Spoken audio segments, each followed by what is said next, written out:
Bueno, qué gusto tener aquí con nosotros a Rick Prado, que fue jefe de contraterrorismo de la CIA, que tiene una historia apasionante que ustedes vieron en este documental que se produjo y se presentó aquí en América TV, Guerrero de las Sombras. Bueno, primero, Rick, muchas gracias por estar aquí en el programa. Bienvenido. Es un placer. Y felicidades por el documental, ¿no? Estaba revisando y vi que tiene 7 premios en Roma, en Londres, en Cannes, en Nueva York, en California, que ha ganado 5 primeros lugares, 2 segundos premios.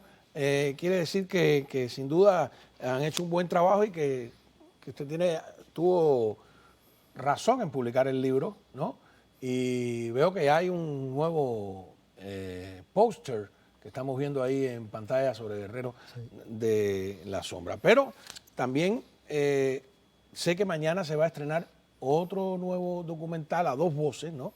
Hay también otro protagonista entrevistado y que se va a proyectar en la calle 8, ahí entre el parque de los Dominos, sí, y el Tower, el cine en una pantalla gigante, al aire libre, que va a ser gratuito para todo el mundo, pero que trata otra parte de su vida, que es cuando todavía no es un guerrero de las sombras, sino de las emociones, vamos a llamarle así. Cuando a los 10 años de edad sus padres deciden enviarlo en la Operación Pedro Pan, solo, ¿no? Sí. Solo aquí a los Estados Unidos. ¿Y a dónde llegó? Yo salí de 10 años y estuve en el campamento en Florida City como 2 semanas y entonces me mandaron para un orfanato en Pueblo, Colorado. A un orfanato. ¿Y por qué no? Porque muchos fueron con otras familias. Porque ya es como todo, es el cupo lo que hay disponible. Llega al final de la operación, ¿no? Exacto. Y una ironía es que el otro persona que está entrevistado en ese documentario, él estaba también en ese orfanato a la misma vez que estaba yo. Esa otra persona, yo estuve viendo el documental, anoté el nombre, llegó a ser alcalde. Él fue, sí, el mayor de Denver. De Denver. El alcalde de Denver, ¿no? Sí. No sabíamos que teníamos un cubano alcalde en Denver. Sí. Y me llamó la atención porque como se va narrando a 2 voces, cómo se parecen las historias, ¿no? Sí. Cómo se parecen las sensaciones. Esas son 2 emociones y 2 historias paralelas. Después de en un orfanato, suena terrible.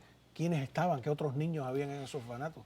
Mira, ahí se crecía rápido, porque habían como 5 diferentes culturas, diferentes idiomas. Ahí había desde nativos americanos, indios, morenos, los rednecks, como dicen, los cubanos que habían entrado, era un grupito chiquitico. O sea que había mucho conflicto y también como había esas presiones, mucha disciplina. Y es como pues uno ha leído libros de orfanato, novelas, algunos de los grandes pedagogos han armado sus teorías en torno a observar lo que ocurre en los orfanatos. Es verdad que son así, que hay violencia, que hay, que, como dicen, los niños crecen demasiado rápido, se enfrentan a cosas que no deberían enfrentarse, ¿no? Sí, el proceso de madurar es bastante acelerado, pero no depende, todos los orfanatos van a ser diferentes. Algunos son más benignos, dependen en el área. El problema es que Pueblo, Colorado era un pueblo de trabajadores. Ahí el único deporte que se veía era el rodeo. A ir a ver a los caballos en el rodeo, que a mí me encantaba. O sea, que primero estuvo en un orfanato aquí y después en otro en Colorado. Yo estuve en un campamento. Aquí habían 3 campamentos cuando yo vine. Uno era en Matacumbes, uno era Florida City y el otro era Opalaca, creo. ¿1961 es esto? El 62. 62. Abril del 62. Y ahí estuve en Florida City 2 semanas y de ahí me mandaron a Pueblo, Colorado. La muchacha que ha hecho el documentario que de cual hablamos, la mamá de ella, eso es un homenaje a su mamá. La mamá de ella salió días separado de mí. Los 2 estuvimos en Florida City en abril del 62. Que busqué ahí, veo que es una documentalista también cubana, pero que tiene numerosos premios. Vamos a ver un adelanto de este documental que se va a estrenar mañana, repito, de manera gratuita, ahí en la 8 y la 15, entre el Parque del Dominó y el Teatro Tower, van a a presentar pues una pantalla, bajo techo va a haber asientos, de todo, sobre esta parte tan íntima, ¿no?, de la vida de alguien que después convirtió la vida en una verdadera aventura. Vamos a ver.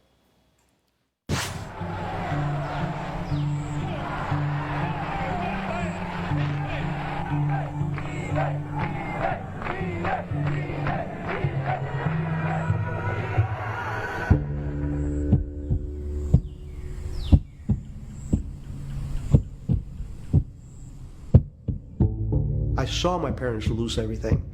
I saw my family at large lose everything. I wonder how many of us could give up our homes for nothing and start over in a country from zero.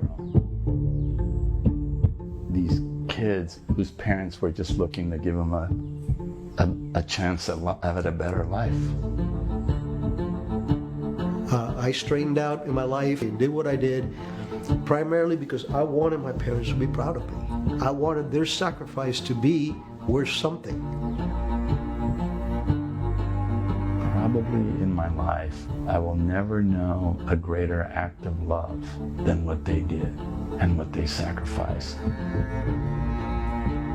I can't pay my dad. I could never repay my dad. I paid forward. Because of that door that was open for me, everything I am, everything I have, everything I've ever accomplished, it started with an act of kindness.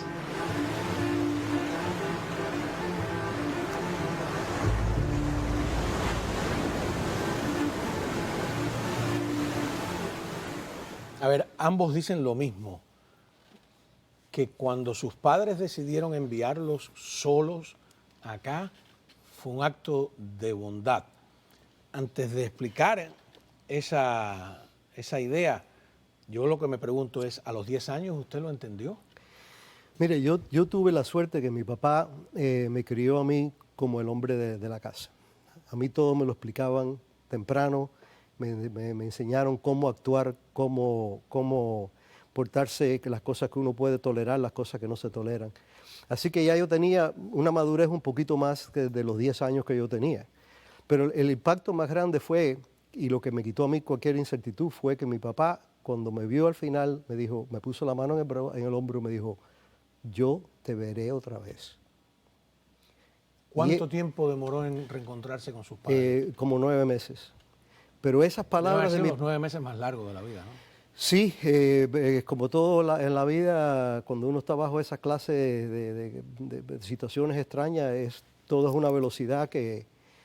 Sí, porque no había un hermano, no había solo totalmente. Sí. ¿No? Y no había una familia que te acogió, que ocupó un espacio emocional. No, eso no existía. ¿Pensaste en algún momento que no los volvías a ver? Usted sabe que gracias a las palabras de mi papá, esa era mi almohadita de seguridad. Eso es lo que yo aguantaba. Yo sé que mi padre nunca me hubiera dicho eso si no fuera verdad. Tremendo, ¿no? Vamos a una pausa, continuamos hablando con un hombre duro, vamos a decirlo, ¿no? Un hombre duro que se forma antes de tiempo, ¿no? A los 10 años y que definitivamente tendría que haber unos valores allí para sobrevivir emocionalmente a todo esto. Y ustedes cuando regresemos van a ver por qué cuando digo un hombre duro no estoy usando palabras gratuitamente. Quiero aprovechar además sus conocimientos de haber estado en los lugares más peligrosos del planeta, en los momentos más peligrosos, para que me ayude a interpretar un poco lo que estamos viviendo hoy en día alrededor del mundo. Regresamos enseguida. When I went back to Cuba and saw everything they gave up, you know, the properties, the status, their career, their family, their wealth, and that they did that for us. I guess the number one thing I realized was that maybe if I had to do that, I'd have gone a little crazy myself. I think they didn't know they would ever see us again, which again makes that decision to send your children, I mean, unthinkable. But I think the other thing I took away from that probably in my life, I will never know a greater act of love than what they did and what they sacrificed. Bueno, ahí vimos la invitación del comisionado Joe Carollo a estar 7 de la noche, ¿verdad? Sí, señor. Ahí al lado del Parque del Dominó, va a estar todo listo para ver este documental.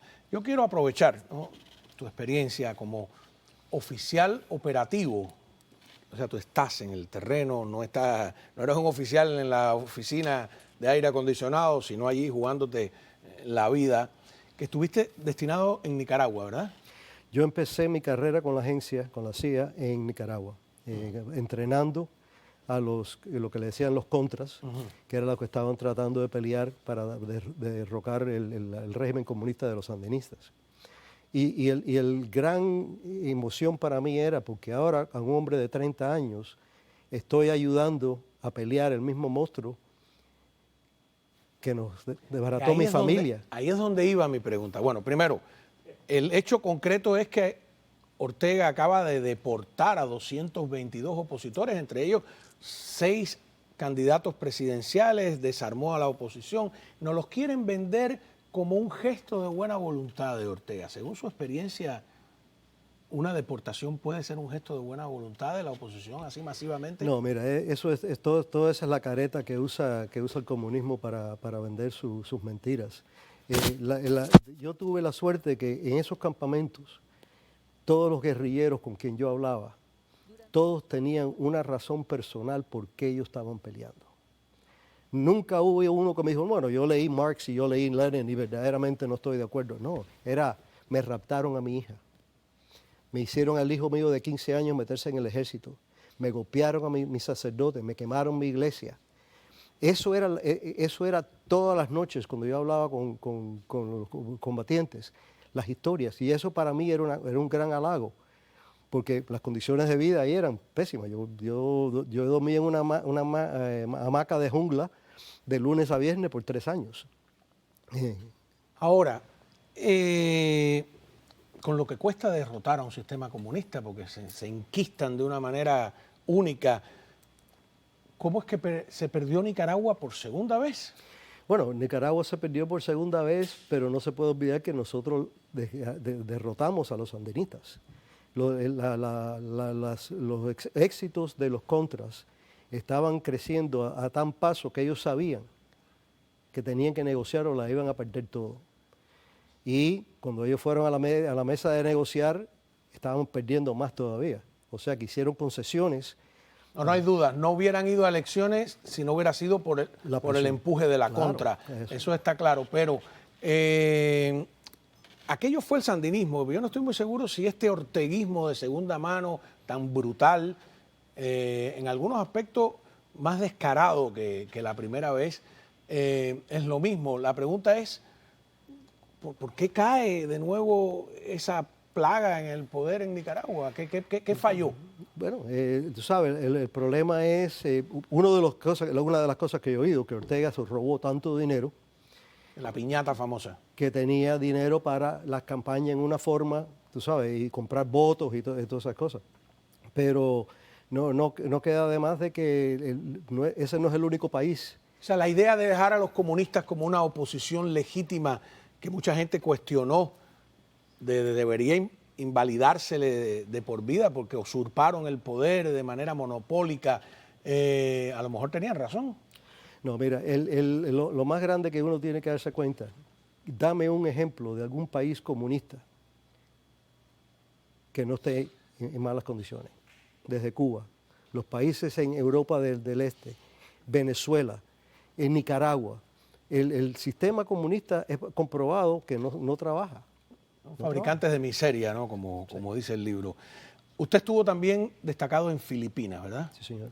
Resulta que ahora Estados Unidos se ha visto obligado a regresar a Filipinas. Tenemos unas imágenes asombrosas de los entrenamientos que se están realizando allí, que me gustaría que usted nos ayudara a interpretar. Yo me imagino que en la época que usted estuvo en Filipinas ahí había unas guerrillas maoístas, además de los musulmanes. ¿Fue esa etapa? Sí, yo estuve ahí. Uno de los actos más grandes que hizo el New People's Army, que era el ejército de los comunistas, es que asesinaron a un héroe americano que se llamaba Nick Rowe, Colonel Nick Rowe. Fue preso en un campo en Vietnam por 5 años, se escapó matando a un guardia, un tipo increíble, y lo asesinaron. Y yo llegué ahí como 5 o 6 meses después de esa acción. El NPA estaba en la calle, estaban en Manila. Y en las bases militares nos estaban matando también a muchos de nuestros soldados y gente de la Fuerza Aérea. ¿Por qué se ha tenido que regresar ahora? Usted dijo algo, yo vi en el documental, que ha ganado todos los premios, que a pesar, porque usted participó también de la operación para capturar a Osama Bin Laden, que a pesar de que Bin Laden era un objetivo importante, ustedes nunca le quitaron el ojo a Rusia y a China como verdaderas amenazas. China tiene una disputa con Filipinas, con Japón, con Vietnam, porque han fabricado en unas islas que eran pequeñas, las han convertido en unos islotes artificiales, han hecho aeropuertos, bases militares. Es un problema creado en el mar de China. ¿Tiene esto que ver con que Estados Unidos haya tenido que regresar a donde usted estuvo hace ya cuántos años? Bueno, 30, ¿no? Estaba en el 90. Así que, no, tiene toda la razón. La razón es una reacción preventiva y estratégica para poner una presencia que pueda proteger a los filipinos. Una cosa que después de 20 y pico años que nosotros hemos tenido de guerra con el asunto de terrorismo, Afganistán, Irak y todas estas cosas, es que el ejército se dio cuenta que tienen que invertir más en ayudar a otros países a levantarse y protegerse, que tengamos metas en común, que la gente de nosotros solamente sean los que están peleando. Entonces eso es parte de la misión en la Filipina.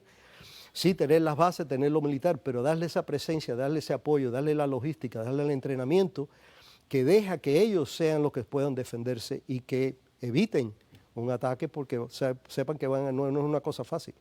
Cuando se produjo esa retirada caótica de Afganistán, algunos dijeron, esto va a envalentonar a nuestros enemigos y van a decir, no, bueno, si se están retirando de Afganistán porque dice que cuesta mucho dinero, etcétera, pues no van a regresar. Y ahora nos estamos viendo obligados, bueno, Ucrania, Filipinas, en el cono africano los chinos están ahí poniendo bases, Wagner en media África está.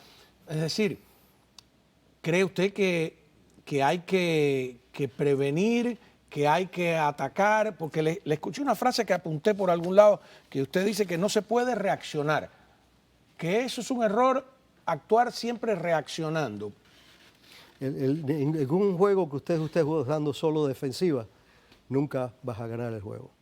Y sobre todo en el aspecto militar, esa iniciativa, esa preparación, esa logística, los ejércitos se mueven con la logística. Sí, todo el mundo ve los boinas verdes y los SEALs, pero sin logística nada de eso existe. Así que todo eso es parte de ese esfuerzo de apoyar a estos países que están vulnerables, cosa para contrarrestar la tentación de los rusos y los chinos. Acordemos que los rusos, los chinos, los iraníes y los terroristas son predadores. Y nosotros, si uno luce como comida, te van a comer. El instinto depredador les va a decir, son débiles, porque el depredador ataca al débil. Claro, ¿no? En vida real. El lobo no ataca al macho toro, es el enfermito el que está atrás. Bueno, vamos a ir a una pausa. Cuando regresemos un tema, bueno, tengo aquí un montón de preguntas que me preparé, no sé si nos da tiempo. Es inevitable hablar de Cuba, ¿no? Es el gran misterio de, ¿puede la CIA operar en Cuba? Y luego otra cosa, la mala prensa que tiene la CIA, que creo que es una preocupación suya que le motivó a escribir el libro, ¿no? Sí. ¿Cómo explicarle al mundo que que es una institución que tiene una oficina, que no es una cosa tenebrosa y misteriosa, asesinos internacionales, todo eso que se dice. Vamos a regresar, estamos hablando con quien fue jefe de contraterrorismo de la CIA, no es cualquiera, ya volvemos. Muy bien, continuamos hablando con Rick Prado, que para que usted entienda la importancia de Rick Prado, ¿no? Bueno, ver el documental si se retransmite aquí, que ha ganado todos estos premios.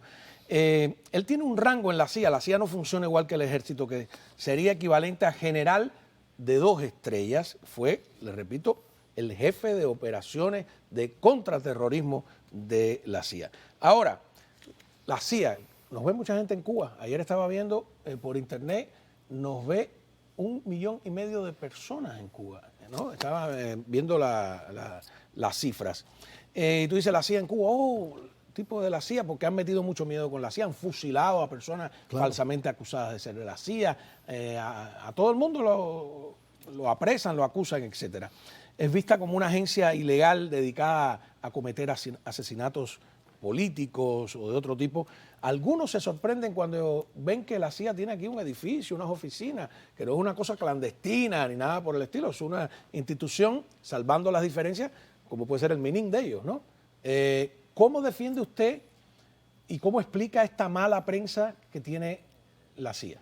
Bueno, primero el enemigo siempre va a pintar a su oposición en una forma mala. Eso no.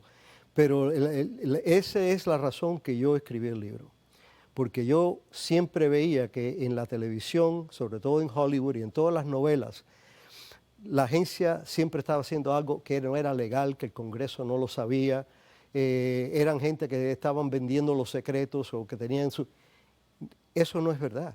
Eso no es verdad. ¿Puede la CIA cometer un asesinato político sin permiso del presidente o del Congreso? Absolutamente no.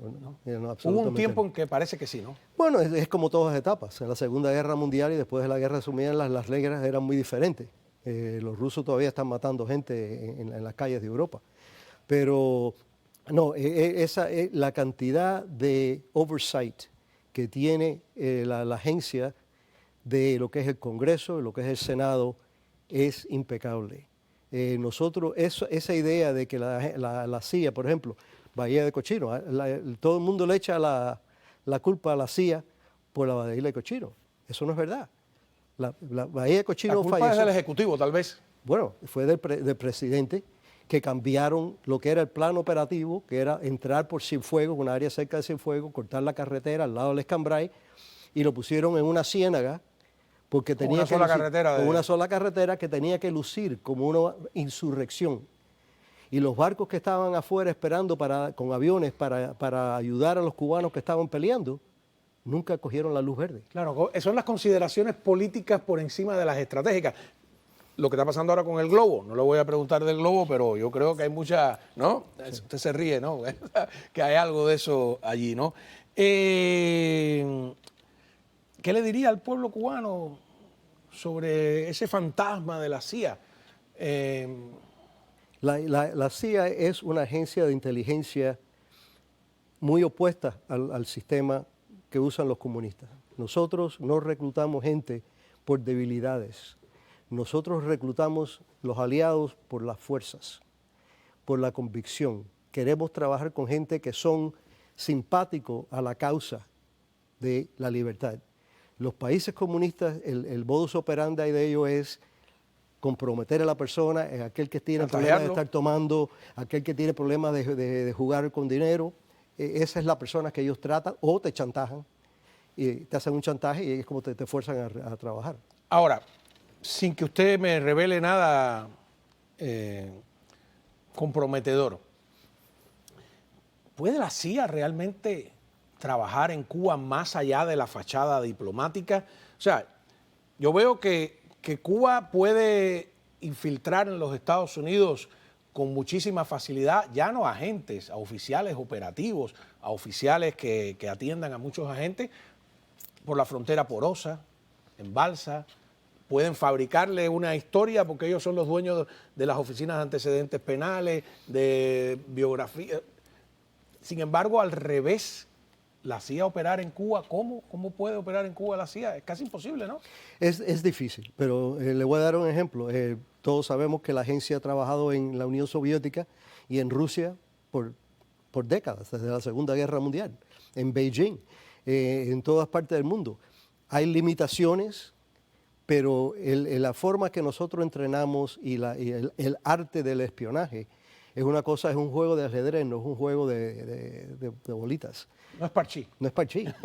Exacto. Entonces, esa es difícil, pero nosotros teníamos un dicho en la agencia que si fuera fácil, el State Department fuera que el Departamento del Estado lo hiciera. Nosotros nos dan las cosas difíciles. ¿Cómo tratar de operar en Cuba, tratar de operar en Nicaragua, tratar de operar en Rusia y en todos los países de África y todo eso? No, y al final es en defensa de la democracia y es en defensa de la libertad. Los que hacen ese juego a favor de Cuba lo hacen para mantener a una dictadura criminal que coarta las libertades. Para explicar, tal vez ayúdeme aquí al público en general, diferencia entre la CIA y el FBI, ¿no? Podría decirse que el FBI es la contrainteligencia y también y que la CIA es la inteligencia, la que trabaja más bien fuera del país. 100%. Nosotros no podemos, por ley, trabajar en los Estados Unidos. Nosotros operamos siempre fuera de nuestro país.